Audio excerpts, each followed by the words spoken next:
passion to profession. Welcome to the world of lens and light. Light Magic Photo School, run by Kerala Photography Education Council. The one and only professional practical school in Kerala with South India's largest faculty pool, led by a group of masters and professional industry experts. Admission started for the next batch. Professional diploma in digital photography and image processing. 6 months regular practical program. Only 10 seats in a batch. To confirm your seats or for more information, please call or WhatsApp 8943-847-897. Light Magic Photo School, Media Tower, Marancheri, Malappuram, Kerala.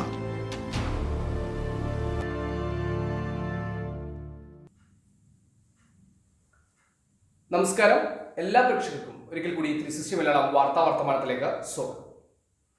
ഇന്ന് ഏറെ സന്തോഷത്തോടെ അതിലേറെ ചാരിതാർത്ഥ്യത്തോടുകൂടിയാണ് നിങ്ങൾക്ക് മുമ്പിൽ എത്തിയിട്ടുള്ളത്. കഴിഞ്ഞ ഒരാഴ്ച മുമ്പ് മാറഞ്ചേരി ഗ്രാമപഞ്ചായത്ത് ലോക്ക്ഡൗൺ സമയത്ത് ദുരിതമനുഭവിക്കുന്ന ഡയാലിസിസ് രോഗികളുടെ അവസ്ഥകളെക്കുറിച്ചും അവരനുഭവിക്കുന്ന ബുദ്ധിമുട്ടുകളെക്കുറിച്ചൊക്കെ നിങ്ങളുമായി പങ്കുവച്ചിരുന്നു. അടുത്ത 2 ദിവസങ്ങൾക്ക് ശേഷം മാറഞ്ചേരിയിലെ തന്നെ പുറങ്ങ് പ്രദേശത്ത് ഒരു പ്രവാസിയുടെ വീടിൻ്റെ നേർചിത്രവും നിങ്ങളുമായി പങ്കുവച്ചിരുന്നു. രണ്ടും വേദനയുള്ള ദൃശ്യങ്ങളും വർത്തമാനങ്ങളുമൊക്കെ ആയിരുന്നു. പക്ഷേ ഇന്ന് ആ 2 അവസ്ഥകളിലും ചെറിയ ചില സന്തോഷങ്ങൾ നിങ്ങളുമായി പങ്കുവെക്കുകയാണ്. ഒന്ന്, ഡയാലിസിസ് രോഗികളുടെ മാറഞ്ചേരിയിലെ ഡയാലിസിസ് സെന്റർ അടച്ചു പൂട്ടിയതിനു ശേഷം, പ്രത്യേകിച്ച് ലോക്ക്ഡൌണിന് മുമ്പ് ഡയാലിസിസ് സെന്റർ അടച്ചുപൂട്ടുകയും അവിടെ ഡയാലിസിസിന് വിധേയമായിരുന്ന രോഗികൾ ഏറെ ബുദ്ധിമുട്ട് അനുഭവിക്കുന്ന സാഹചര്യത്തിൽ അവരിപ്പോൾ അനുഭവിക്കുന്ന, പ്രത്യേകിച്ച് ലോക്ക്ഡൌണുമായി ബന്ധപ്പെട്ട പ്രത്യേക ബുദ്ധിമുട്ടുകളുടെ അവസ്ഥയിൽ പോലും ആ രോഗികൾ അനുഭവിച്ചുകൊണ്ടിരിക്കുന്ന മാനസികവും സാമ്പത്തികവും സാങ്കേതികവുമായ ചില ബുദ്ധിമുട്ടുകളെ കുറിച്ചാണ് അന്ന് വാർത്ത നൽകിയിരുന്നത്. ഇന്ന് GCC മാറഞ്ചേരി എന്ന പ്രവാസി സഹൃദയരുടെ കൂട്ടായ്മ ഈ ലോക്ക്ഡൗൺ മൂലം ബുദ്ധിമുട്ട് അനുഭവിക്കുന്ന, അല്ലെങ്കിൽ ഡയാലിസിസ് സെന്റർ അടച്ചു പൂട്ടിയതിനു ശേഷം ഡയാലിസിസ് ചെയ്യുന്നതിന് ഏറെ ബുദ്ധിമുട്ട് അനുഭവിച്ചിരുന്ന ഇവിടുത്തെ രോഗികൾക്ക് 60,000 രൂപ കൈമാറിയിരിക്കുന്നു. ഓരോ രോഗികളുടെയും താൽക്കാലിക സാമ്പത്തിക അവസ്ഥകളെ ഭദ്രമാക്കുന്നതിന് ഉതകുന്നതാണ് ഈ തുക. പ്രത്യേകിച്ച് ഡയാലിസിസ് ചെയ്യാനുള്ള അവരുടെ ബുദ്ധിമുട്ടുകൾ, സാമ്പത്തിക ചെലവ്, ഭാരിച്ച സാമ്പത്തിക ചെലവുകളെ ഇത് വലിയ രീതിയിൽ സഹായകരമാകും എന്ന ഒരു വസ്തുത അവർ തന്നെ ഇത് ബോധ്യപ്പെട്ടതിന്റെ അടിസ്ഥാനത്തിൽ ഈ തുക കൈമാറുകയായിരുന്നു. അതോടൊപ്പം തന്നെ സഹൃദയരായ നിരവധി വ്യക്തികളും നിരവധി ഇതര സംഘടനകളുമൊക്കെ സഹായവുമായി ഈ ആളുകളെ സമീപിക്കുകയുണ്ടായി. എന്തായാലും 60,000 രൂപ എന്ന വലിയൊരു എമൗണ്ട് GCC മാറഞ്ചേരി എന്ന കൂട്ടായ്മ കൂടി കൈമാറിയിരിക്കുന്നു എന്ന സന്തോഷമാണ് ആദ്യമേ പങ്കുവെക്കുന്നത്. രണ്ടാമത്തെ ഒരു കാര്യം, വളരെ വേദന ജനിപ്പിക്കുന്ന ഒരു കാഴ്ച, അതായത് ഒരു ദൃശ്യത്തിന്റെ പുറകെ പോയ സമയത്ത്, ഒരു ചിത്രത്തിന് പുറകെ പോയ സമയത്ത് ആ ചിത്രം പകർത്തിയ ഇടത്തിൽ നിന്നും തന്നെ പകർത്താൻ കഴിഞ്ഞ വളരെ വേദന ഉണ്ടാക്കുന്ന ഒരു വീടിന്റെ അവസ്ഥ കൂടി നിങ്ങളുമായി പങ്കുവച്ചിരുന്നു. പുറങ്ങ് പ്രദേശത്തെ ഒരു പ്രവാസിയുടെ വീടിന്റെ ദൃശ്യങ്ങളാണ് അന്ന് പങ്കുവച്ചത്. ആ പ്രവാസിയുടെ വിലാസമോ ചിത്രമോ ആ വീടിനകത്തുള്ള ആളുകളുടെ ദയനീയ മുഖങ്ങളോ ഒന്നും തന്നെ പങ്കുവെക്കാതെ പ്രഖ്യാപിതമായ നമ്മുടെ ചില നയങ്ങളുടെ ഭാഗമായിക്കൊണ്ട്, അതായത് കൊടുക്കുന്നവനെയും വാങ്ങുന്നവനെയും കാണിക്കേണ്ടതില്ല എന്ന പ്രഖ്യാപിത നയത്തിന്റെ ഭാഗമായി തന്നെയാണ് അത്തരത്തിലുള്ള ദയനീയ മുഖങ്ങളെ ചിത്രീകരിക്കുന്നില്ല, ഇനി ഒരിക്കൽ പോലും അത്തരത്തിലുള്ള വാർത്തകൾ നൽകില്ല എന്ന 360യുടെ പ്രഖ്യാപിത നയത്തിന്റെ ഭാഗമായി തന്നെയാണ് അന്ന് അവരുടെ മേൽവിലാസമോ അവരുടെ ദൃശ്യങ്ങളോ പൊതുജന മധ്യത്തിൽ, പ്രത്യേകിച്ച് സാമൂഹ്യ മാധ്യമങ്ങളിൽ ചർച്ച ചെയ്യുന്നതിനായി പങ്കുവെക്കാതിരുന്നത്. എന്നിട്ട് പോലും കൃത്യം ഒരാഴ്ച പിന്നിടുമ്പോൾ അതേ ദൃശ്യങ്ങൾ കണ്ട നിങ്ങൾക്ക് മുമ്പിൽ വളരെ സന്തോഷം നൽകുന്ന ഒരു ദൃശ്യമാണ് ആദ്യമേ കാണിക്കാനുള്ളത്. നമുക്ക് ആദ്യം പങ്കുവച്ച വാർത്തയുടെ ദൃശ്യവും ആ ദൃശ്യത്തിൽ കണ്ട വീടും ഇന്ന് വൈകുന്നേരം അതേ വീടിന്റെ മറ്റൊരു ദൃശ്യവും കാണാം. ഇത് കഴിഞ്ഞ 18-ാം തീയതി, അതായത് ഈ മാസം 18-ാം തീയതി 360 മലയാളം സംപ്രേഷണം ചെയ്ത വാർത്തയിലെ ദൃശ്യങ്ങളാണ്. പുറങ്ങിലെ ഒരു പ്രവാസിയുടെ വീടിൻ്റെ അകത്തെയും പുറത്തെയും ദൃശ്യങ്ങൾ. മഴയൊന്ന് ചാറിയാൽ പോലും ഒരു തുള്ളി വെള്ളം പുറത്തു പോകാത്ത വിധത്തിലാണ് ഇതിൻ്റെ മേൽക്കൂര എന്നത് അന്നേ പ്രതിപാദിച്ചിരുന്നു. വീടിൻ്റെ അകത്തെ ദൃശ്യങ്ങൾ വളരെ വ്യക്തതയോടുകൂടി തന്നെ ആ വീടിൻ്റെയും വീട്ടുകാരുടെയും അവസ്ഥ വ്യക്തമാകുന്ന രീതിയിൽ, സുമനസ്സുകളുടെ മനസ്സിലേക്ക് കൃത്യമായി എത്തുന്ന രീതിയിൽ ഈ ദൃശ്യങ്ങൾ അന്ന് ഞങ്ങൾ പകർത്തുകയും നിങ്ങളെ കാണിക്കുകയും ചെയ്തിരുന്നു. ഒരു വീടിൻ്റെ ഏറ്റവും വലിയ അടച്ചുറപ്പ് എന്ന് പറയുന്നത് ആ വീടിൻ്റെ വാതിലുകളാണ്. പ്രത്യേകിച്ച് മുന്നാമ്പുറത്തെയും പിന്നാമ്പുറത്തെയും വാതിലുകൾ. എന്നാൽ സിമൻറ്റ് കട്ടകൾ കൊണ്ട് പാതി പടുത്ത് മുകളിൽ ഷീറ്റും പാതി ഓലയും കൊണ്ട് താൽക്കാലിക മറയൊരുക്കിയിരിക്കുന്ന ഈ വീടിൻ്റെ മുന്നാമ്പുറത്തെയും പിന്നാമ്പുറത്തെയും വാതിലുകളുടെ അവസ്ഥയും അന്ന് കൃത്യമായി ദൃശ്യങ്ങളിലൂടെ പങ്കുവെക്കപ്പെട്ടിരുന്നു. വീട്ടുടമസ്ഥൻ്റെയോ പ്രവാസിയായ ഗൃഹനാഥൻ്റെയോ വീട്ടിലെ മറ്റേതെങ്കിലും അംഗങ്ങളുടെയോ മുഖമോ പേരോ മേൽവിലാസമോ ഇല്ലാതെ തന്നെ ആ വാർത്തയും അതിലെ ദൃശ്യങ്ങളും സുമനസ്സുകളായ 360 മലയാളത്തിൻ്റെ മുഴുവൻ പ്രേക്ഷകരുടെയും ഹൃദയത്തിലേക്ക് കൃത്യമായി എത്തിക്കാൻ കഴിഞ്ഞു എന്നതാണ് ഇന്ന് ഇതേ വീട്ടിലേക്ക് നടത്തിയ സന്ദർശനത്തിൽ ഞങ്ങൾ കണ്ട ദൃശ്യങ്ങൾ വെളിവാക്കിയത്. ഇതാണ് തൊട്ടു മുമ്പ് കണ്ട ആ വീടിൻ്റെ ഇന്നത്തെ അവസ്ഥ. വീട്ടിൻ്റെ മുന്നിൽ വീട് പണിക്ക് ആവശ്യമായ മുഴുവൻ വസ്തുക്കളും എത്തിച്ചേർന്നിരിക്കുന്നു. മണ്ണ്, കല്ല്, മെറ്റൽ, കമ്പി, വാർക്ക, പലകകൾ എന്നിവ കൃത്യമായി അടുക്കി വെച്ച സന്തോഷത്തിൻ്റെ ദൃശ്യങ്ങൾ. അതായത് വരുന്ന ആഴ്ചകൾക്കുള്ളിൽ തന്നെ ഈ വീടിൻ്റെ മേൽക്കുര പൂർണ്ണമായും വാർക്കപ്പെടും എന്ന സന്തോഷം പ്രേക്ഷകരുമായി പങ്കുവെക്കുകയാണ്. പ്രദേശത്തെ കോൺഗ്രസ് കമ്മിറ്റിയാണ് ഈ വീടിൻ്റെ ദാരുണാവസ്ഥ കണ്ട് ബോധ്യപ്പെട്ടതിൻ്റെ അടിസ്ഥാനത്തിൽ വീടിൻ്റെ പ്രവൃത്തി പൂർത്തിയാക്കാനായി ദ്രുതഗതിയിൽ നടപടികൾ കൈക്കൊണ്ടത്. മഴവെള്ളം വീടിനകത്ത് വീഴാത്ത വിധത്തിൽ അടച്ചുറപ്പോടുകൂടി ഈ കുടുംബത്തിന് വീട്ടിനകത്ത് തന്നെ താമസിക്കാൻ വേണ്ട അടിസ്ഥാന സൗകര്യമൊരുക്കാൻ ഏകദേശം 5 ലക്ഷം രൂപയാണ് കോൺഗ്രസ് കമ്മിറ്റി സമാഹരിക്കാൻ ഒരുങ്ങുന്നത്. പക്ഷേ തുക സമാഹരിച്ച് വരുമ്പോഴേക്കും മഴ താഴെ എത്തും എന്നതിനാൽ ദ്രുതഗതിയിൽ പ്രവർത്തനങ്ങൾ ആരംഭിക്കാൻ കൂടി ഈ കമ്മിറ്റി തീരുമാനമെടുക്കുകയായിരുന്നു. ഇതിൻ്റെ ഭാഗമായാണ് വീട്ടിലേക്ക് വേണ്ട അസംസ്കൃത വസ്തുക്കൾ ഇപ്പോൾ വീട്ടിന് മുറ്റത്ത് എത്തിയിട്ടുള്ളതും വീട്ടിലുണ്ടായിരുന്ന വസ്തുക്കളും വ്യക്തികളെയും സമീപത്തെ മറ്റൊരു വീട്ടിലേക്ക് മാറ്റി പാർപ്പിച്ചിരിക്കുന്നതും. പ്രത്യാശിക്കാം വരും ദിവസങ്ങളിൽ ഈ വീടിൻ്റെ പ്രവൃത്തി പൂർത്തിയാകുന്ന ദൃശ്യങ്ങൾ കൂടി നമുക്ക് കാണാനാകുമെന്ന്. കാരണം ഇതുമായി ബന്ധപ്പെട്ട വാർത്ത പ്രസിദ്ധീകരിച്ച അന്ന് തന്നെ നിരവധി സുമനസ്സുകളാണ് 360 മലയാളവുമായും ഈ കുടുംബവുമായൊക്കെ ബന്ധപ്പെട്ടിട്ടുള്ളത്. നിരവധി സാമൂഹ്യ മാധ്യമ കൂട്ടായ്മകളും സന്നദ്ധ സംഘടനകളുമൊക്കെ ഈ വിഷയത്തിൽ അവരാൽ കഴിയുന്ന സഹായങ്ങൾ കൂടി വാഗ്ദാനം ചെയ്തിട്ടുണ്ട്. ആ വാഗ്ദാനങ്ങൾ കൂടി തുകയായി വീട്ടിലേക്ക് എത്തുന്നതോടെ ഈ വീടിൻ്റെ പ്രശ്നങ്ങൾക്ക് പരിഹാരമാകുമെന്ന് നമുക്ക് പ്രതീക്ഷിക്കാം. കോവിഡ്-19 ഭാഗമായി ഞങ്ങൾ പുറങ്ങ് മേഖലാ കോൺഗ്രസ് കമ്മിറ്റിയുടെ ഒരു ഭക്ഷ്യധാന്യ കിറ്റ് വിതരണത്തിൻ്റെ ഭാഗമായി ഈ കുന്നത്ത് 18-ാം വാർഡിൻ്റെ ഈ ഏരിയയിൽ വന്ന് ഈ വീട്ടിലേക്ക് ഒരു കിറ്റുമായി വന്നപ്പോഴാണ് ഈ വീടിൻ്റെയും ഈ കുടുംബത്തിൻ്റെയും ഒരു ദയനീയ അവസ്ഥ എൻ്റെ ശ്രദ്ധയിൽപ്പെട്ടത്. അന്ന് തന്നെ 360 ചാനലിൽ അത് ഒരു വാർത്തയായി വരികയും ചെയ്തു. ഇതിൻ്റെ അടിസ്ഥാനത്തിൽ പുറങ്ങ് പ്രദേശത്തെ പ്രവർത്തകരും ലീഡേഴ്സും അത് എന്തായാലും അനീഫ ഏറ്റെടുക്കണം, ആ ഏറ്റെടുത്ത കുടുംബത്തെ സംരക്ഷിക്കേണ്ട ബാധ്യത നമ്മുടേത് കൂടിയാണ് എന്ന് പറഞ്ഞതിൻ്റെ അടിസ്ഥാനത്തിൽ ഞങ്ങൾ ഈ കുടുംബത്തോട് സംസാരിക്കുകയും പഞ്ചായത്തിലും അധികാരികളോടും അന്വേഷിച്ചപ്പോൾ അവർക്ക് സ്വന്തമായി റേഷൻ കാർഡ് ഇല്ലാത്തതുകൊണ്ടും അവർക്കത് വേറെ കൊടുക്കാൻ സാധ്യമല്ല, വേറൊരു ആനുകൂല്യവും പഞ്ചായത്തിന് കൊടുക്കാൻ സാധ്യമല്ല എന്നും ഈ വീട്ടുടമയോട് ഈ സ്ത്രീയോട് ഇതിനെക്കുറിച്ച് അന്വേഷിച്ചപ്പോൾ അവർ 4 വർഷമായി വാർഡ് മെമ്പറെടുത്തും ബ്ലോക്കിലും കയറി ഇറങ്ങുകയാണ്. ഇനി എന്നെക്കൊണ്ട് ഒരു രോഗിയായ സ്ത്രീയാണ് അവർ, ഇനി എന്നെക്കൊണ്ട് ഇതിന് പറ്റില്ല എന്ന് പറഞ്ഞതിൻ്റെ അടിസ്ഥാനത്തിൽ ഇത് ഞങ്ങൾ ഏറ്റെടുക്കുകയാണ് ചെയ്തത്. ബാക്കി സാമ്പത്തിക കാര്യങ്ങളൊന്നും ഞങ്ങൾ നോക്കിയിട്ടില്ല. എന്തായാലും ഞങ്ങൾ ഈ പറഞ്ഞതിൻ്റെ അടിസ്ഥാനത്തിൽ മനസ്സിലുള്ള ഒരുപാട് ആളുകൾ ചെറിയ സഹായങ്ങൾ വാഗ്ദാനം ചെയ്തിട്ടുണ്ട്. അപ്പോൾ എന്തായാലും ഞങ്ങൾ ഈ വർക്കുമായിട്ട് മുന്നോട്ട് പോകാനും ഈ കുടുംബത്തിൻ്റെ ഈ താൽക്കാലികമുള്ള ഈ പ്രയാസങ്ങൾ ദൂരീകരിക്കാനും തീരുമാനിച്ചിട്ടുണ്ട്. ഇപ്പോൾ പണി എവിടം വരെ ആയിട്ടുണ്ട്? ഇപ്പോൾ ഞങ്ങൾ മെറ്റീരിയൽസുകളൊക്കെ അടിച്ചു. നാളെ തന്നെ ലിൻഡലും ബാക്കി വർക്കുകളും തുടങ്ങാനുള്ള യുദ്ധകാലാടിസ്ഥാനത്തിൽ തന്നെ ഈ കാലവർഷക്കെടുതിക്ക് മുമ്പേ ഈ കുടുംബത്തെ കരകയറ്റാന്നുള്ള ഒരു തീരുമാനത്തിൽ ഉറച്ച് നിന്നിട്ടുണ്ട്.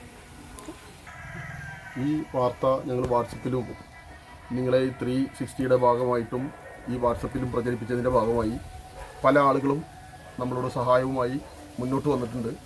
ഇതേ അവസ്ഥ തന്നെയാണ് ഇവരുടെ തൊട്ടടുത്തുള്ള ഒരു സഹോദരൻ്റെ വീടും.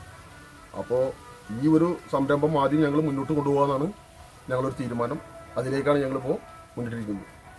അപ്പോൾ ഈ 360 ചാനൽ വളരെ അതിൻ്റെ ആ ഒരു ചിത്രം ശരിക്കും ജനങ്ങളുടെ മുമ്പിൽ അവതരിപ്പിച്ച്, അപ്പോൾ ഏതായാലും ജനങ്ങൾക്കത് ബോധ്യപ്പെട്ടിട്ടുണ്ട്. ഈ ഏതാണ്ട് ഒരു 5 ലക്ഷം രൂപയുടെ ഒരു എസ്റ്റിമേറ്റ് ഇട്ടിട്ടാണ് ഇപ്പോൾ പോകുന്നത്. അതിൽ ഇനിയും സുമനസ്സുകളായ ആളുകളുടെ സഹായം, നിർലോഭമായ സഹായം, അത് പണമായിട്ട്, മെറ്റീരിയൽസായിട്ട്, അങ്ങനെ ഏത് രൂപത്തിലും വളരെ പെട്ടെന്ന് തന്നെ സംഘടിപ്പിച്ചുകൊണ്ട് സ്വീകരിച്ചുകൊണ്ട് ഈ പണി പൂർത്തീകരിക്കുന്നതിന് വേണ്ടിയുള്ള പ്രവർത്തനങ്ങൾ ഏറ്റെടുത്തിട്ടുണ്ട്. അതിന് മെറ്റീരിയൽസ് ഇറക്കിയിട്ടുണ്ട്. 2 ദിവസത്തിനുള്ളിൽ ഇതിൻ്റെ പ്രവർത്തനം, വാർപ്പ് ഉൾപ്പെടെയുള്ള പ്രവർത്തനങ്ങൾ തുടങ്ങും. ഏതായാലും ഒരു മെയിൻ വാർപ്പ്, മഴവെള്ളം പുറത്തു പോകുന്ന രൂപത്തിലുള്ള ഒരു മെയിൻ വാർപ്പ് ഒരു 2-3 ആഴ്ചകൾക്കുള്ളിൽ പൂർത്തീകരിക്കാനുള്ള പ്രവർത്തനവുമായിട്ടാണ് മുന്നോട്ട് പോകുന്നത്. അപ്പോൾ അതിന് എല്ലാ ഭാഗത്തുനിന്നുള്ള സഹായങ്ങൾ ഉണ്ടാകണം എന്ന് ഒരിക്കൽ കൂടി അഭ്യർത്ഥിക്കാണ്. സുമനസ്സുകളായ ഒട്ടനവധി ആളുകൾ സഹായങ്ങൾ വാഗ്ദാനം ചെയ്തിട്ടുണ്ട്. ഇപ്പോൾ തന്നെ ഏതാണ്ട് 1,60,000 രൂപയും ഒരു പവൻ സ്വർണവും ഇതിലേക്ക് സംഭാവന നൽകിയിട്ടുണ്ട്. ഇനിയും കുറച്ച് ആളുകൾ, ഇപ്പോൾ ഒന്നാമത് ഈ നോമ്പും അതിനോട് ബന്ധപ്പെട്ട പ്രയാസങ്ങളൊക്കെ ഉള്ള കാലമാണ്, COVID-19 കാലമാണ്. എങ്കിൽ പോലും ഇതൊരു പ്രവാസി, ദുരിതമനുഭവിക്കുന്ന ഒരു പ്രവാസി സുഹൃത്തിൻ്റെ ഒരു വീട് എന്നുള്ള നിലയ്ക്ക് തന്നെ ആ വീടിൻ്റെ പണി എത്രയും പെട്ടെന്ന് പൂർത്തീകരിക്കുക എന്നുള്ള ലക്ഷ്യത്തോടെ പണം മുഴുവൻ കയ്യിൽ കിട്ടിയിട്ടില്ലെങ്കിലും അതിൻ്റെ പ്രവൃത്തി തുടങ്ങാൻ തീരുമാനിച്ചിട്ടുണ്ട്.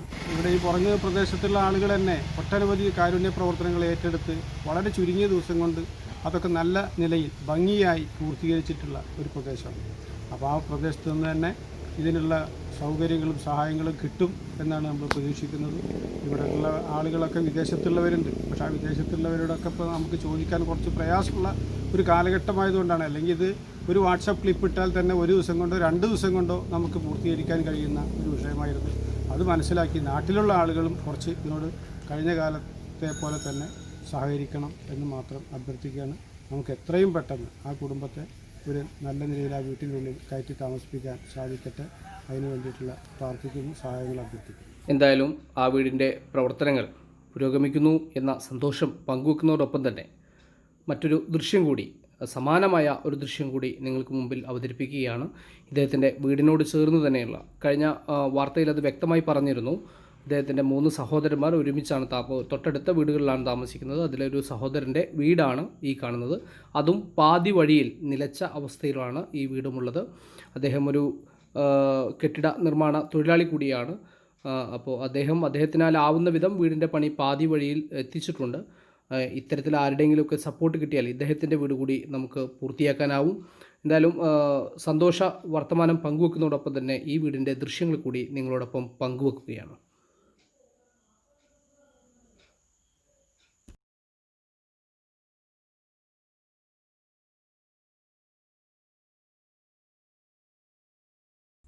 ഓരോ മാധ്യമപ്രവർത്തകരും, ഓരോ മാധ്യമങ്ങളും ഇത്തരത്തിലുള്ള ചില വാർത്തകൾ പങ്കുവെക്കപ്പെടുമ്പോൾ ആഗ്രഹിക്കുന്നത് സത്യത്തിൽ ഇത്തരമൊരു ദൃശ്യം തുടർന്ന് കാണണമേ എന്നതാണ്. ആ അവസ്ഥ പരിഹരിക്കപ്പെടണമേ എന്ന് തന്നെയാണ് ഓരോരുത്തരും ആഗ്രഹിക്കുന്നത്. എന്തായാലും സുമനസ്സുകൾ ആ വാർത്തയുടെ ഉദ്ദേശശുദ്ധി കൃത്യമായി തിരിച്ചറിഞ്ഞിരിക്കുന്നു. അതിന് കാര്യമായ രീതിയിൽ തന്നെ സാമ്പത്തിക സഹായ വാഗ്ദാനങ്ങളും വന്നിരിക്കുന്നു. ഒരു സംഘടന അത് ഏറ്റെടുത്തിരിക്കുന്നു. അവർ അതിൻ്റെ പ്രവർത്തനം തുടങ്ങുകയും ചെയ്തിരിക്കുന്നു. പക്ഷേ ആ സംഘടനയുടെ വേണ്ടപ്പെട്ടവർ തന്നെ നമ്മളോട് ഇപ്പോൾ പങ്കുവച്ച കാര്യം അത് വളരെ ശ്രദ്ധേയമാണ്. ഒരിക്കൽ കൂടി സുമനസ്സുകളുടെ ഹൃദയത്തിലേക്ക് ആ വാചകങ്ങൾ ഞങ്ങൾ ആവർത്തിക്കുകയാണ്. നിലവിൽ ലഭ്യമായിട്ടുള്ള സാമ്പത്തിക സഹായം പോരാ ആ വീടിന് ഒരു അടച്ചുറപ്പുള്ള, മഴ അകത്തു വരാത്ത ഒരു മേൽക്കൂര ഒരുക്കാൻ. തീർച്ചയായും അതിന് കനിവിൻ്റെ മേൽക്കൂര പൂർത്തിയാവണമെങ്കിൽ ഇനിയും സാമ്പത്തിക സഹായങ്ങൾ, സാങ്കേതിക സഹായങ്ങൾ ആവശ്യമുണ്ട്. അത്തരത്തിൽ ഇനിയും നമ്മുടെ നാട്ടിലെ മനസ്സുകൾ ഇത് അറിഞ്ഞിട്ടില്ലാത്തവർ അവരത് പങ്കുവെക്കും എന്ന് തന്നെയാണ് പ്രതീക്ഷിക്കുന്നത്. അതോടൊപ്പം തന്നെ ഇദ്ദേഹത്തിൻ്റെ സഹോദരൻ്റെ വീട് കൂടി ആ ദൃശ്യങ്ങളിൽ നിങ്ങളുമായി പങ്കുവെക്കുകയുണ്ടായി. സമാനമാണ് സഹോദരൻ്റെ വീടിൻ്റെയും അവസ്ഥ. അദ്ദേഹം ഒരു കോൺക്രീറ്റ് പണിക്കാരൻ കൂടിയാണ്. അതായത് വീടുകളുടെ വാർക്കപ്പണികൾ ഏറ്റെടുത്ത് ചെയ്യുന്ന ഒരു വ്യക്തി കൂടിയാണ് അദ്ദേഹം. അദ്ദേഹത്തിൻ്റെതായ രീതിയിൽ അദ്ദേഹത്തിന് കഴിയുന്ന രീതിയിൽ ആ വീടിന്റെ പാതി പണി പൂർത്തിയാക്കിയിരിക്കുന്നു. ബാക്കി പണി അവിടെ തന്നെ കിടക്കുന്നുണ്ട്. ആ വീട് കൂടി തൊട്ടടുത്ത് തന്നെയാണുള്ളത്. അതിന്റെ ദൃശ്യമാണ് നിങ്ങളുമായി ഏറ്റവും ഒടുവിൽ പങ്കുവച്ചത്. അത്തരത്തിലുള്ള നിരവധി വീടുകൾ, ഇതൊരു വീട് മാത്രമാണ് നമ്മൾ പങ്കുവച്ചത്. ഇത്തരത്തിൽ നമ്മുടെ ചുറ്റുപാടുകളിൽ നിരവധി വീടുകൾ ഇനിയും ഉണ്ടാകും, നിരവധി കുടുംബങ്ങൾ ഉണ്ടാവും. ഒരുപക്ഷെ അതൊരു വാർത്തയിൽ വന്ന ശേഷം മാത്രമേ ഇടപെടാവൂ എന്നില്ല. നിങ്ങൾക്ക് തീർച്ചയായും അത്തരത്തിലുള്ള ഇടപെടലുകൾ ധാരാളം നടത്തിയിട്ടുള്ള സുമനസ്സുകളുടെ നാട് കൂടിയാണ് മാറഞ്ചേരിയും കുറങ്ങും പനമ്പാടും ഒക്കെ. അപ്പം അതുകൊണ്ട് തന്നെ അത്തരത്തിലുള്ളൊരു ചിന്തയിലേക്ക്, പ്രത്യേകിച്ച് സാമ്പത്തികമായി ഏറെ ബുദ്ധിമുട്ടുകൾ അനുഭവിക്കുന്ന ഒരു സാഹചര്യമാണ് നമ്മൾക്കിപ്പോൾ ഉള്ളത് എന്ന് അറിയാമെങ്കിൽ പോലും ആ ഒരു കാര്യം മറന്നു പോകരുതേ എന്ന് പറഞ്ഞുകൊണ്ട് മറ്റു വാർത്തകളിലേക്കും വർത്തമാനങ്ങളിലേക്കും പോവാം. കോവിഡ് എന്ന മഹാമാരിക്ക് മുമ്പിൽ ഏറെ ആശങ്കയോടെ പകച്ചു നിൽക്കുകയാണ് നാം ഓരോരുത്തരും. പക്ഷേ അതിനിടയിലേക്ക് മറ്റൊരു ദുരന്ത മുന്നറിയിപ്പ് കൂടി നമുക്ക് ലഭ്യമായി കഴിഞ്ഞിരിക്കുന്നു. കേരളം വലിയൊരു പ്രളയത്തിന് കൂടി സാക്ഷിയാവേണ്ടി വരും എന്ന മുന്നറിയിപ്പാണ് വിവിധ കാലാവസ്ഥാ നിരീക്ഷണ കേന്ദ്രങ്ങൾ നൽകിക്കൊണ്ടിരിക്കുന്നത്. ഇതിന്റെ പശ്ചാത്തലത്തിൽ കേരളത്തിലെ അങ്ങോളം ഇങ്ങോളമുള്ള മുഴുവൻ പഞ്ചായത്തുകളും പ്രാദേശിക ഭരണകൂടങ്ങൾക്കും സർക്കാർ സംവിധാനത്തിൽ അറിയിപ്പുകളും നൽകിക്കഴിഞ്ഞു. മുന്നൊരുക്കത്തിനുള്ള തയ്യാറെടുപ്പുകൾ നടത്താനുള്ള അറിയിപ്പുകൾ നൽകിക്കഴിഞ്ഞു. ഓരോ പഞ്ചായത്തുകളിലും പ്രാദേശികമായി എന്തൊക്കെയാണ് ഒരു പ്രളയ സമയത്ത് വരാനുള്ള ദുരന്ത സാധ്യതകളെന്നും ഏതൊക്കെ രീതിയിലാണ് അത് നേരിടേണ്ടതും എന്ന കാര്യത്തിൽ വലിയ ചർച്ചകൾ നടക്കുന്ന സമയമാണ് ഇപ്പോൾ. സാന്ദർഭികമായി തന്നെ ഒരു കാര്യം കൂടി ശ്രദ്ധയിലേക്ക് കൊണ്ടുവരികയാണ്. ഇന്ന് മാറഞ്ചേരി ഗ്രാമപഞ്ചായത്തിലും ഇത്തരത്തിലൊരു യോഗം നടക്കുകയുണ്ടായി. ആ യോഗത്തിനകത്ത് ഒരു വളരെ പ്രധാനപ്പെട്ട ഒരു ഉദ്യോഗസ്ഥൻ വളരെ ശ്രദ്ധിക്കപ്പെടേണ്ട ഒരു കാര്യം ഉന്നയിക്കുകയുണ്ടായി. കഴിഞ്ഞ പ്രളയത്തിന് ഏറ്റവും കൂടുതൽ ബുദ്ധിമുട്ട് അനുഭവിച്ച ചില കേന്ദ്രങ്ങളിൽ ആ പ്രദേശത്തെ വെള്ളക്കെട്ട് നീക്കുന്നതുമായി ബന്ധപ്പെട്ട് വീണ്ടും അവിടെയുള്ള തോടുകൾ നവീകരിക്കുന്നതുമായി ബന്ധപ്പെട്ടൊക്കെ യാത്ര ചെയ്ത സമയത്ത് അദ്ദേഹം നേരിട്ട് കണ്ട ചില കാഴ്ചകൾ, കഴിഞ്ഞ പ്രളയ സമയത്ത് ഏറ്റവും വെള്ളത്താൽ ബുദ്ധിമുട്ടിയ ഇടങ്ങളിലാണത്രേ ഏറ്റവും കൂടുതൽ തോടുകൾ കയ്യേറി തൂർക്കപ്പെട്ടിട്ടുള്ളത്. ഇത് വലിയൊരു പ്രധാനപ്പെട്ട കാര്യമാണ് അദ്ദേഹം പങ്കുവച്ചത്. കാരണം എത്രത്തോളമാണ് നമ്മൾ അനുഭവങ്ങളിൽ നിന്നും പഠിക്കാത്ത ആളുകളായി മാറുന്നത് എന്നതിൻ്റെ തെളിവാണ് എന്തായാലും അദ്ദേഹം പങ്കുവച്ചത്. അതിൻ്റെ വിശദാംശങ്ങളും അതുമായി ബന്ധപ്പെട്ട ചില കാര്യങ്ങളും ഒക്കെ വരും ദിവസങ്ങളിൽ നമുക്ക് ചർച്ചയിലേക്ക് കൊണ്ടുവരേണ്ടതുണ്ട്. ഇപ്പോൾ പ്രളയ മുന്നൊരുക്കത്തിന്റെ ഭാഗമായി കഴിഞ്ഞ തവണ അതിന്റെ തൊട്ട് മുമ്പത്തെ ഏറ്റവും വലിയ പ്രളയ സമയത്ത് പൊന്നാനി താലൂക്കിൽ ഏറ്റവും കൂടുതൽ പ്രളയ ദുരിതം വിതയ്ക്കപ്പെട്ടത് ഭാരതപ്പുഴയുടെ തീരത്തുള്ള ആളുകളെ തേടിയാണ് ഈശ്വരമംഗലം പോലുള്ള പ്രദേശത്തേക്കാണ്. ആ പ്രദേശത്ത് പ്രളയം വരും മുമ്പ് എന്തൊക്കെ പ്രവർത്തനങ്ങളാണ് നടത്തേണ്ടത് എന്നതിനെ കുറിച്ച് പഠിക്കാൻ നേരത്തെ സ്പീക്കർ പി ശ്രീരാമകൃഷ്ണന്റെ അധ്യക്ഷതയിൽ വിശദമായ ഉദ്യോഗസ്ഥരുമായി ബന്ധപ്പെട്ടും മറ്റ് ആളുകളുമായി ബന്ധപ്പെട്ടും വിശദമായ യോഗങ്ങൾ നടന്നിരുന്നു. അതിന്റെ ഭാഗമായി അടിയന്തരമായി നടത്തേണ്ട പ്രവർത്തനങ്ങൾ എന്തൊക്കെയെന്ന് വിലയിരുത്തുന്നതിന് ഇന്ന് ഒരു ഉന്നതതല സംഘം സന്ദർശിക്കുകയുണ്ടായി. ആ സന്ദർശനത്തിന്റെ വാർത്താ റിപ്പോർട്ടിലേക്ക്. ഭാരതപ്പുഴയിൽ കഴിഞ്ഞ 2 പ്രളയങ്ങളിലായി അടിഞ്ഞുകൂടിയ മണൽ നീക്കം ചെയ്യുക, ജലത്തിന്റെ ഒഴുക്കിന് തടസ്സമാകുന്ന മറ്റു വിഷയങ്ങൾ പഠിക്കുക, കർമ്മ റോഡിന് കുറുകെ മഴവെള്ളം ഒഴുകിപ്പോകുന്നതായി സ്ഥാപിച്ച പൈപ്പിലൂടെ അതിവർഷത്തിൽ ജലം തിരിച്ചു കയറുന്നതിൻ്റെയും പ്രശ്നങ്ങൾ പഠിച്ച് പ്രായോഗിക പരിഹാരം കാണുന്നതിന് വിദഗ്ധ സംഘം കുറ്റിപ്പുറം മുതൽ പൊന്നാനി അഴിമുഖം വരെയുള്ള ഭാഗങ്ങൾ സന്ദർശിച്ചു. കഴിഞ്ഞ ദിവസം സ്പീക്കറും ഉന്നത വിദ്യാഭ്യാസ വകുപ്പ് മന്ത്രി കെ.ടി. ജലീലും നടത്തിയ വീഡിയോ കോൺഫറൻസിൻ്റെ തീരുമാനപ്രകാരമാണ് സന്ദർശനം. പ്രായോഗിക കാര്യങ്ങൾ പഠിച്ച് 28-ാം തീയതി സ്പീക്കർ വിളിച്ചു ചേർക്കുന്ന വീഡിയോ കോൺഫറൻസിൽ അവതരിപ്പിക്കും. അതിൽ ജലവിഭവ വകുപ്പ് മന്ത്രി കൂടി പങ്കെടുക്കും.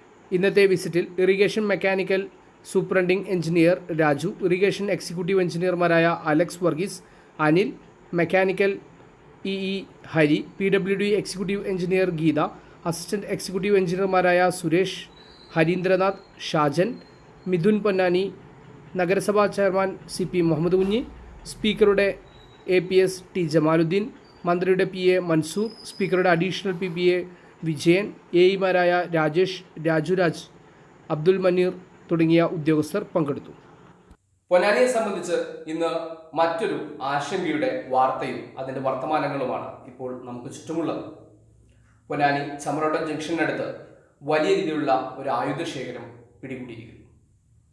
2 വർഷത്തോളം പഴക്കം കണക്കാക്കുന്ന ആയുധശേഖരം റോഡോരത്തെ കലുങ്കിനടിയിൽ ഒളിപ്പിച്ച നിലയിലാണ് കണ്ടെത്തിയത്. അതിൻ്റെ വിശദാംശങ്ങളിലേക്ക് പോയി തിരിച്ചു വരാം. പൊന്നാനി കോട്ടത്തറ കണ്ടകുറുമ്പക്കാവ് ക്ഷേത്രത്തിന് സമീപം തലാപ്പിൽ ഫുട്പാത്തിൽ കലുങ്കിനടിയിൽ നിന്നും ആയുധങ്ങൾ കണ്ടെത്തി. 14 വടിവാളുകളാണ് ശുചീകരണ തൊഴിലാളികൾ കണ്ടെടുത്തത്. രാവിലെ 10 മണിയോടെ കലുങ്ക് ശുചീകരിക്കാനെത്തിയ പൊന്നാനി നഗരസഭാ ശുചീകരണ തൊഴിലാളികൾ ജോലിക്കിടെയാണ് ചാക്കിൽ പൊതിഞ്ഞു കുഴിച്ചിട്ട വടിവാളുകൾ കണ്ടെത്തിയത്. 2 വർഷത്തിലധികം പഴക്കം കണക്കാക്കുന്ന വടിവാളുകളാണ് ഇവിടെ നിന്നും ലഭിച്ചത്. വാളുകളെല്ലാം തുരുമ്പെടുത്ത നിലയിലാണ്. ആളുകളുടെ ശ്രദ്ധ പെട്ടെന്ന് പതിയാത്ത സ്ഥലത്ത് ഇത്തരത്തിൽ വാളുകൾ ഒളിപ്പിച്ചു വെച്ചത് മനഃപൂർവ്വം സംഘർഷത്തിന് വേണ്ടിയാണോ എന്ന് സംശയം. നേരത്തെ ഈ മേഖലയിൽ ചെറിയ രാഷ്ട്രീയ സംഘടനകൾ നിലനിന്നിരുന്നു. ഇതിൻ്റെ ഭാഗമായി ആരെങ്കിലും ആയുധങ്ങൾ ഒളിപ്പിച്ചു വെച്ചതാകാമെന്നും സംശയിക്കുന്നു. പൊതുവിൽ സമാധാനാന്തരീക്ഷം നിലനിൽക്കുന്ന പ്രദേശത്ത് മനഃപൂർവ്വം കുഴപ്പങ്ങൾ സൃഷ്ടിക്കാൻ സാമൂഹ്യ വിരുദ്ധരുടെ ശ്രമമാണിതെന്ന് കൗൺസിലർ ടി മുഹമ്മദ് ബഷീർ പറഞ്ഞു. നമ്മുടെ പൊന്നാനിയെ സംബന്ധിച്ചിടത്തോളം അത്രമേൽ പരിചിതമല്ലാത്ത ഒരു വാർത്തയും ദൃശ്യങ്ങളുമാണ് ഇപ്പോൾ നമ്മൾ കണ്ടുകൊണ്ടിരിക്കുന്നത്. നമ്മുടെ ഈ നാടിൻ്റെ, പ്രത്യേകിച്ച് ഈ കോട്ടത്തറ പോലുള്ള ഒരു പ്രദേശത്തിൻ്റെ ചരിത്രത്തിൽ ഇന്നുവരെ ഇത്തരത്തിലുള്ള ഒരു സംഭവം ഉണ്ടായിട്ടില്ല. നമ്മുടെ ഈ കോട്ടത്തറ കണ്ടകുറുമ്പക്കാവ് അമ്പലത്തിന് എതിർവശത്തുള്ള ഒരു ഗ്രാമീണ തോട് അതിൻ്റെ കൾവർട്ട് നിർമ്മാണവുമായി ബന്ധപ്പെട്ട് പൊളിച്ചപ്പോഴാണ് 14ഓളം വടിവാളുകൾ, തുരുമ്പിച്ച വടിവാളുകൾ കണ്ടെത്തി. ഇതാരോ ഇവിടെ കൃത്യമായി ഏതോ ഒരു ആസൂത്രണത്തിന് വേണ്ടി കൊണ്ടുവന്ന് ഒളിപ്പിച്ചിട്ടുള്ളതാണ് എന്ന കാര്യത്തിൽ തർക്കമൊന്നുമില്ല. ഇത് ഈ പ്രദേശത്തെ സംബന്ധിച്ചിടത്തോളം ഇവിടെ യഥാർത്ഥത്തിൽ ഇത്തരത്തിലുള്ള യാതൊരുവിധ രാഷ്ട്രീയ വൈരാഗ്യങ്ങളോ സംഘടനകളോ ഒന്നും കഴിഞ്ഞ കാലങ്ങളിൽ ഇല്ലാത്ത ഒരു പ്രദേശമാണ്. മനുഷ്യരെല്ലാം ഗ്രാമീണമായൊരു സൗഹൃദത്തോടെയും നന്മയോടെയും സ്നേഹത്തോടെയും ജീവിക്കുന്ന ഒരു പ്രദേശമാണ്.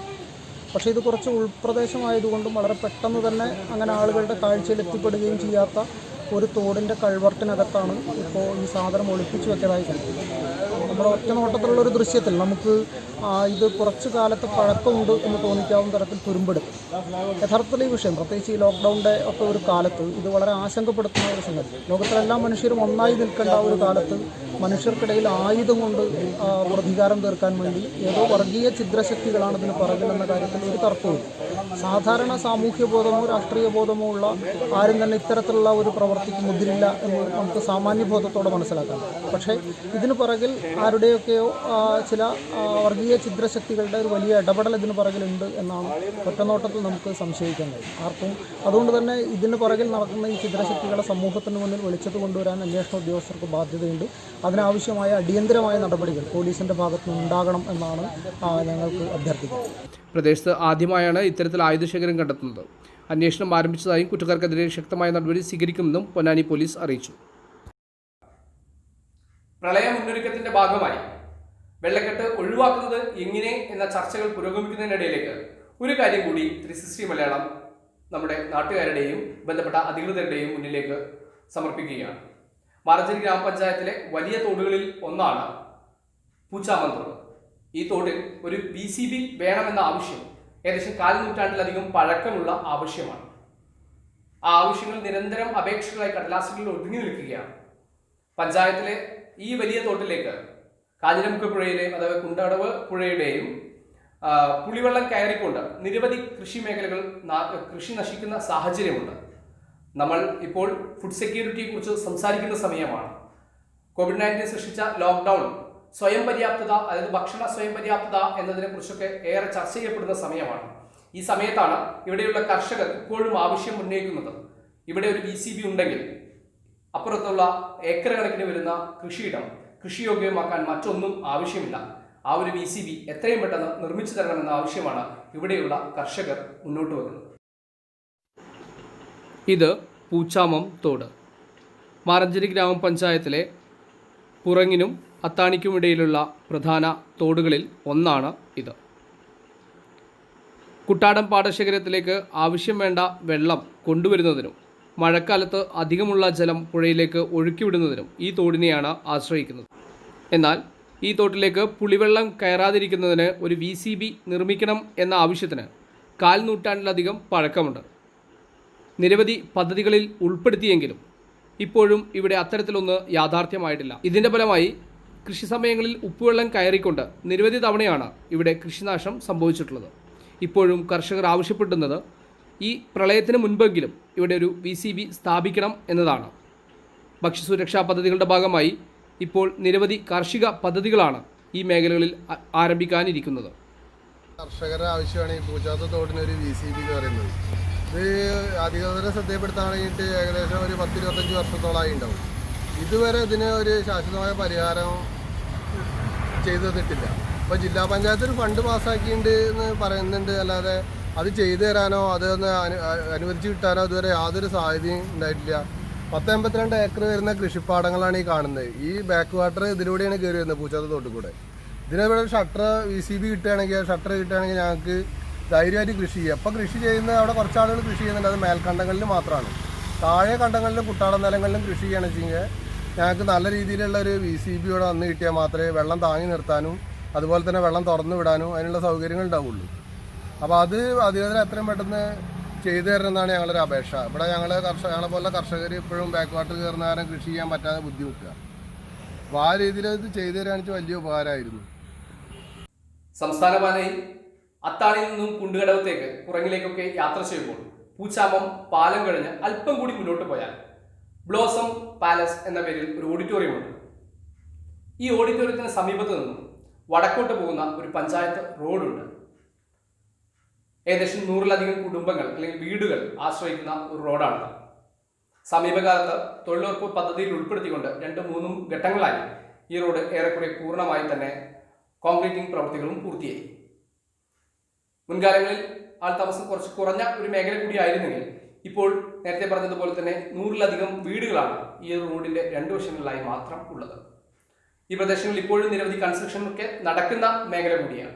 അതുകൊണ്ട് തന്നെ ധാരാളം വലിയ വാഹനങ്ങൾ ഈ റൂട്ടിലേക്ക് വരുന്നുണ്ട്, പോകുന്നുണ്ട്.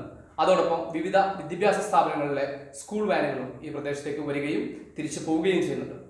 ഇതിവിടെ പറയാൻ കാരണം ഈ റോഡിന്റെ തുടക്ക ഭാഗത്തായി സംസ്ഥാന പാതയിൽ ബ്ലോസം പാലസിനോട് ചേർന്ന് ഈ റോഡിന്റെ മൗത്ത് എന്ന് പറയുന്ന സ്ഥലം, അതായത് റോഡ് സംസ്ഥാന പാതയോട് ചേരുന്ന ഭാഗത്ത് ഒത്ത മധ്യത്തിലായി ഒരു KSEBയുടെ ഇലക്ട്രിക് പോസ്റ്റ് നിലനിൽക്കുന്നുണ്ട്.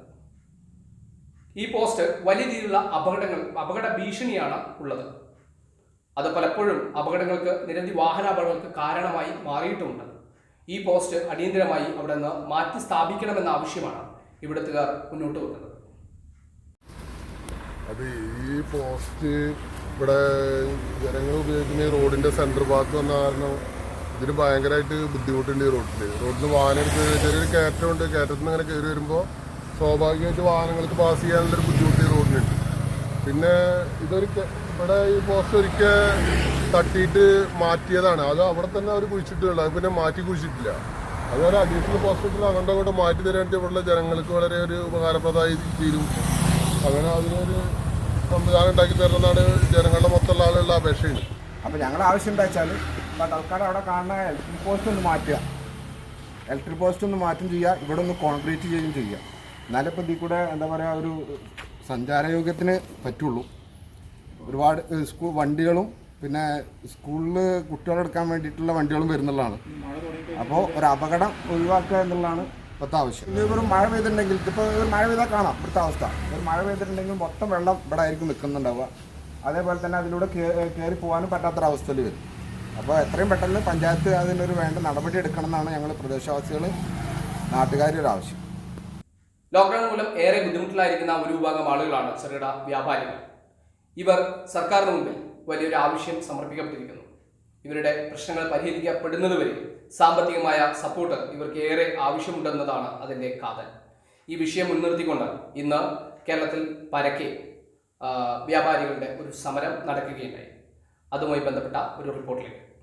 വ്യാപാരി സമിതിയുടെ കേരള ഒട്ടുക്കുള്ള പ്രതികാത്മക ധർണ സംവിധാന വിഷയത്തിനെല്ലാം നാഷണലൈസ്ഡ് ബാങ്കിൻ്റെ മുന്നിലും ഷെഡ്യൂൾ ബാങ്കിൻ്റെ മുന്നിലും പലിശ മൊറട്ടോറിയം ദീർഘിപ്പിക്കുന്നതിനും ആ മൊറട്ടോറിയം കാലാവധിയിൽ പലിശ പേപ്പലിശ ഒഴിവാക്കി തരുന്നതിനും വേണ്ടിയും ട്രേഡ് കച്ചവടക്കാർക്ക് ഒരുപാട് ബുദ്ധിമുട്ടുകൾ കഴിഞ്ഞ പ്രളയത്തിൽ ഓക്കിയിൽ ഈ നിപയിൽ ഇപ്പോൾ വന്ന കോവിഡ് ഒരുപാട് ബുദ്ധിമുട്ടുകൾ അനുഭവിക്കുകയും ഒരു പ്രത്യേക ഒരു നിലയിൽ നിന്നുള്ള സഹായങ്ങളോ മറ്റ് സംവിധാനങ്ങളോ ലഭ്യമാകാത്ത വ്യാപാരി സമൂഹത്തിന് അവരുടെ നിലനിൽപ്പിന് വേണ്ടി തുടർന്നുള്ള ട്രേഡ് ലോണുകൾ ഇപ്പോൾ നിർത്തിവെച്ച ബാങ്കുകളെല്ലാം നിർത്തിവെച്ചിട്ടുള്ള ട്രേഡ് ലോണുകൾ പുനരാരംഭിക്കാനും ആ ട്രേഡ് ലോണിൻ്റെ പലിശ പരമാവധി കുറവ് ചെയ്ത് സ്വീകരിക്കുന്നതിനും വേണ്ടിയുള്ള കേരള ഒട്ടുക്കുള്ള സംയുക്തമായിട്ടുള്ള ഒരു ധർണയാണ് വ്യവസായ സമിതി നടത്തിക്കൊണ്ടിരിക്കുന്നത്. അതിൻ്റെ ഭാഗമായിട്ടാണ് മാറഞ്ചേരി യൂണിറ്റ് ഈ SBIയുടെ മുന്നിൽ ഈ ധർണ സംഘടിപ്പിച്ചിരിക്കുന്നത്.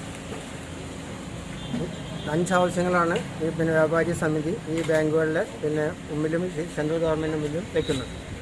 ഈ പിഴപ്പലിശകളിൽ നിന്നും മോചനം നൽകുകയും മൊറട്ടോറിയം കാലാവധിയിലെ പലിശ കുറയ്ക്കുകയും ചെയ്യുന്നതിന് വേണ്ടിയിട്ടും ട്രേഡ് ലോണുകൾ ഇപ്പോൾ ലഭ്യമല്ലാതെ നിർത്തിവച്ചിരിക്കുന്ന ട്രേഡ് ലോണുകൾ പുനരാരംഭിക്കുന്നതിന് വേണ്ടിയിട്ടുള്ള ശ്രമത്തിൻ്റെ ഭാഗമായിട്ടാണ് വ്യാപാരി സമിതി ഇന്ന് ബാങ്കുകളുടെ മുന്നിൽ ധർണ സംഘടിപ്പിച്ചിരിക്കുന്നത്.